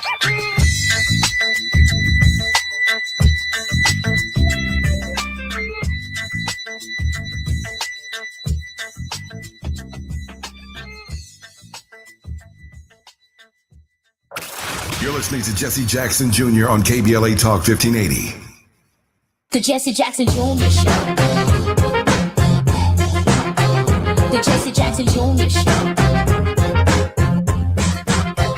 The Jesse Jackson Jr. Show. The Jesse Jackson Jr. Show. King Quality drop the beat. Come on and talk with me. Come on and listen to me. Come on and talk with me. Come on and listen to me. KBLA Talk 1580. Download the app. I'm Jesse Jackson Jr. Barbara Arnwine was born in Southern California and graduated from Scripps College and Duke University School of Law. Barbara, welcome forward to the Jesse Jackson Jr. Show on KBLA Talk 1580. And great to be here. Barbara Arnwine. Barbara, how can we support your work? You can go to tjcoalition.org. tjcoalition.org. Barbara, what are we doing next? Are we No King's March? Are we? I know we're marching to the polls today. What are we doing next? No, we're getting down. Folks, now you need to be going to blackpowerwarroom.com. And because we're getting down, we're not playing. On today, right now, there was an all-day prayer vigil protest. They walked around the state capital of Georgia like they were walking around Jericho. Not around Jericho, not 7 times. I mean, the NAACP and clergy from throughout Georgia descended upon the Georgia Capitol because those rascals are going into special session tomorrow, folks, to undo Black and Latino districts. They are targeting 2 majority Black districts, 26 state districts that includes Latino districts. They are after our power. They are determined to send us back. And wait a minute, you heard what I said. It was a special session. Do everybody know what this week is? What's June 19th?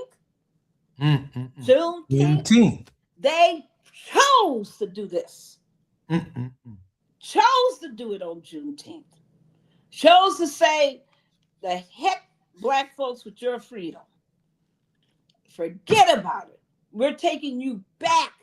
This is after Kemp kept telling everyone, after the Calais case came out, said there's no need for Georgia to redistrict. In fact, he said repeatedly for weeks, Georgia won't redistrict. And then all of a sudden, here's this rush to redistrict. What changed in the calculus? Something happened. Who made whom a promise? What happened, folks? Because this is outrageous, and the Black folks and the Latino folks in Georgia are enraged, and they ought to be. So tomorrow, there will be major demonstrations in Georgia, at the state capitol, major demonstrations. There will be major demonstrations on the 18th, the 17th, and the 18th. Be sure, people, be sure to do everything that you can. If you got family in Georgia, you tell them to get down there. If you are in Georgia, you get down there. Barbara, once you change the lines in any contiguous congressional district or state representative or state senatorial district in a given state, it impacts the lines of every district across the state because of reapportionment. Exactly. My question for you is, the two Black districts that they seek to eliminate in the state of Georgia after Mr. Kemp's recantment of his commitment not to do so. You heard me. Who are the primary targets of that? The primary targets are Black folks. Well, I mean, congressionally, is that John Lewis's district? Is it the district of our mutual friend whose name escapes me right now? Stanford is not. Stanford Bishop? No, it's not Bishop. It's not Bishop's district. I think it's the old Davis district. And but I can't really answer that in specifics. But I can answer it next time. But I can't answer it on it specifically which two districts it is. The late David Scott's district? Yes, that was what I was saying. Scott. The late David Scott's district. Right. That's what I think is one of them. But in any event, folks, it's ugly. Because they're going to pack, crack, and destroy Black political and Black and Latino political power. And it's just a matter of time when you do that Senator Warnock, without the concentration of Blacks, knowing that their vote can create a congressman or a state senator or a state legislature, somehow you give up on the idea that the collective vote can win a senatorial seat. So it becomes more difficult to encourage people to get out and vote. Well, it's going to make people be more, attentive to that senatorial seat, I would hope. But one of the things that I want people to know is that this is Freedom Summer, right? We're back to 1965. In 2026, we're back to 1965. So this is Freedom Summer. And we're going to have, events all over the country. And it's just critical for people to keep their eyes open. And the big one I'm working on, and that is July the 17th through the 19th, the weekend of action for Good Trouble Lives On. We have, guess who are our partners in Good Trouble Lives On? You ready? I'm ready. We're ready. It's called Movement Conversions. No Kings. Fantastic. They accept now the agenda that you've been articulating on our side of town. They're going to be part of Good Trouble Lives On. We also have the Mayday Strong, the union movements, who have joined Good Trouble Lives On. We also have Freedom Summer, All Roads Lead to the South, as a partner. We are doing severe movement conversions to make sure that we collectively come together and use our resources to be stronger, to make a difference, because the attack that we're under is unprecedented. When you go to people's homes with guns drawn out, when you interrogate children with no lawyers present, with no parents present, when you do this madness, you are hell-bent on trying to rig an election the best way you can so that you can win and dominate and have your political power be the only thing that counts. Folks, read the article. There's a new article out about the 88 corporations that paid not one dime. Did you hear me? 88 multinational huge corporations worth billions and trillions of dollars did not pay one dime in taxes. And it's all about what they've done to consolidate their hold over Congress and about the 1,500 plus lobbyists that they send up on that hill every day. It's about how many billions of tax benefits they've gotten from this Congress, about all the tax evasion that this Congress has served them. Folks, outrageous. I'm Jesse Jackson Jr., listening to the Jesse Jackson Jr. Show. We're on the grind with Barbara Arnwine. More when we come forward right here on KBLA Talk 1580. While you're stuck in traffic, we can at least bring you up to speed on the news of the day. You're listening to Jesse Jackson Jr. only on KBLA Talk 1580.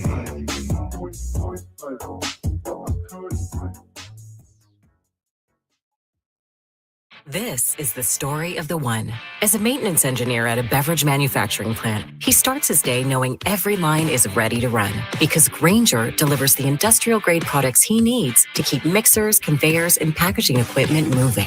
With Grainger's vast selection of bearings, belts, and motors, he keeps operations running smoothly, so nothing grinds to a halt. Call 1-800-GRAINGER, click Grainger.com, or just stop by. Grainger, for the ones who get it done. Please be advised, you may want to stop eating the following foods immediately: broccoli, kale, blueberries, quinoa, spinach. I thought those were good for me. What's healthy for one person may cause inflammation for another. So how do you know what your body actually needs? That's where Viome comes in. Viome is a simple at-home gut health test that analyzes your real-time biology to give you personalized nutrition guidance and custom supplements. Learn more at Viome.com/gut. V as in Victor, IOME.com/GUT. And use coupon code GUTHEALTH50 to save $50 off your purchase. For adults with Crohn's disease or ulcerative colitis symptoms, every choice matters. Tremfya offers self-injection or intravenous infusion from the start. Tremfya is administered as injections under the skin or infusions through a vein every 4 weeks, followed by injections under the skin every 4 or 8 weeks.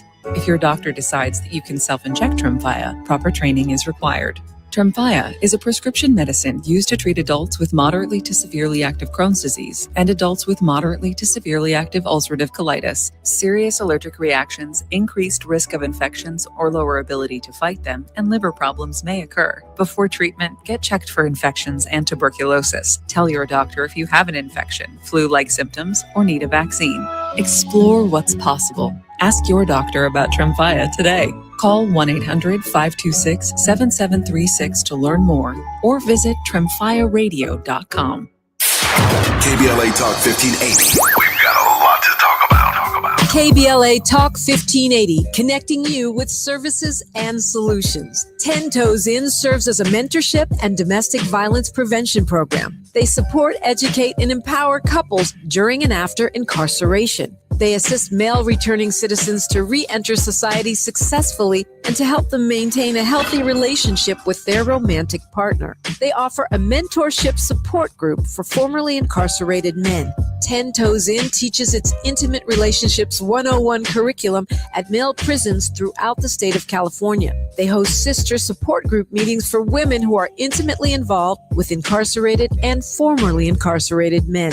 10 Toes In is a 501c3 nonprofit organization. To access their services or make a donation, please visit them online at 10toesin.org or find them on Facebook or Instagram. They are healing lives through relationships. This is a community call to action from KBLA Talk 1580. My mom has decided to learn to paint, and she's good. My dad's now into creative cuisine, and I've already put on 6 pounds. Learning new things comes with age. My mom, she started forgetting my name and what we're talking about.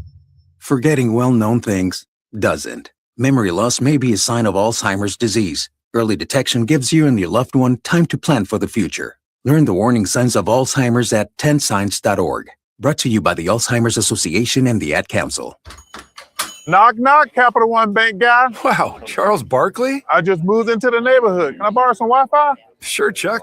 That's what the Capital One Cafe is here for. Open 7 days a week. Oh, can I use your ATM? My dog walker only takes cash. Anything for a neighbor. Can I try the catchphrase? Sure, take it for a spin. There's no fees and minimums on Capital One checking accounts. Nice, Chuck. I'll take it from here. Capital One. What's in your wallet? Terms apply. Visit CapitalOne.com/bankguide for details. Capital One and name member FDIC. Now back to more of Jesse Jackson Jr. on KBLA Talk 1580. The Jesse Jackson Jr. Show. The Jesse Jackson Jr. Show. The Jesse Jackson Jr. Show. The Jesse Jackson Jr. Show. King Folly, drop the beat. Come on and talk with me. Come on and listen to me. Come on and talk with me. Come on and listen to me. KBLA Talk 1580. I'm Jesse Jackson Jr. Welcome forward to the Jesse Jackson Jr. Show on KBLA Talk 1580. We are on the grind with Barbara Arnwine. She is our most tenacious guest and regular contributor on Tenacious Tuesday. Barbara, you're the hardest working woman in radio and maybe the hardest working woman in civil and human rights. Barbara Arnwine, welcome forward to the show. I am happy to be here, and I have the answer for you about which 2 congressional districts. All right, fantastic. Let's do that because it is on the question of representation, and I do have a conversation and a question for you after you share with us those 2 districts. The first district is the 2nd congressional district, and it's held apparently, and I was wrong earlier. It's held by Sanford Bishop. The second one under attack is the 13th district, and it is held. Oh wow, that looks like the old John Lewis district. That would be. Oh no. This is the David Scott district. It's the David Scott district. Yes, wow. This is the one I thought. Okay, so on this question of representation, and this is our final segment, and of course, you know I'm leaving you 3 minutes for your word of hope at the end. Yes. Barbara, we began escalating this question of representation in the southern states under the leadership of the NAACP, who called on our athletes to get the undivided attention of the Southeastern Conference and other conferences on this question. Now we have Georgia in real time. We have in that state the University of Georgia, Georgia Tech, Georgia State, and so forth and so on. Is there any report or feedback on the impact of the call? We heard from many of the student athletes on the call to join us in this fight for representation. Nothing. And, and I think people are beginning to turn their attention to where it should be on who are these corporate actors that people should be targeting. And I think you're going to hear more from me and others about that in the future. One thing I really do want to say to everybody listening, we bring a lot of hard news, to you. And it's not to discourage you at all. In fact, we want to encourage you that this means that you have your own power that you can bring in this moment, that you are able to make the difference in this moment. That's why I said, go to handsoffohio.org. That's why I say, become part of John Lewis Good Trouble Lives On. We already have some events in California. Let's get a whole state map lit up with events in every city. We already have events in Illinois. Let's get every city lit up. Across the country, every township, every city, every parish. light them up with events. So on the first day, that the 17th, the actual death date of John Lewis, we're going to have teach. And we're going to be teaching people what their rights are and how to protect their vote. The second day, and we're going to have candlelight vigils in his honor. The second day, we're going to have events all over the country again. And this time we're going to be doing massive voter registration as the focus. Now we're going to do voter registration that Friday also, but the big focus of Saturday is voter registration. Just what they don't want is what we need. Absolutely. So we're going to be driving it. And then on the third day, we're doing preach. We're saying to the interfaith community, show up. If you're an imam, bring your mosque members. If you are, make sure that whenever you hold your services, no matter if you're Buddhist, no matter if you're a black church, if you're a white church, whatever, we want you to make sure that you have 100% registration of your members. And I should point out that on the 18th, we're going to be tearing it up, having a good time, teaching, preaching, and doing all of this in Georgia. We're going to be in Atlanta for our flagship event. And so that afternoon, we're inviting everybody to join us on the streets of Atlanta for our flagship event. And on that Sunday, the 19th, when we do the preach day, we're going to also have a national broadcast. So people who can't get to their churches, don't have a religious home, and are looking to just have a great time connecting with all the faiths, we're going to have a huge interfaith service. Fantastic. Barbara, listen, I do have a question just before your word of hope. Barbara, how do you sustain the energy, the focus, the drive, the resilience to do what you do? Please give us that energy boost and share with us. How do you do that? Is that tied to your faith? Yes, very much so. I know I serve a good God, and I know that that the God I serve is a God of justice, because he tells us that repeatedly, who he is. And he says, I am a God of justice. And I believe that. I believe humankind can do evil, but I believe that everything that God does is for our good. And that if we can walk in that faith, if we can walk in that intentionality of good, that we can make the difference. And I am so glad that in this earth, there are so many people who have the same belief, the same heart towards good. They may not even have a religion per se, but they have that spiritual center within that says, do good, make a difference, make it the world better. I believe in that. Barbara, thank you for that word of encouragement. About a minute and 30 seconds for your national word of hope. My national word of hope is, folks, we see what they're doing. We start this show talking about the evil, wicked comments about Michelle Obama. But you know what? That presidential library is going to open up. Amen. And people are going to be going there and seeing those beautiful pictures, the library, everything. They can't stop that.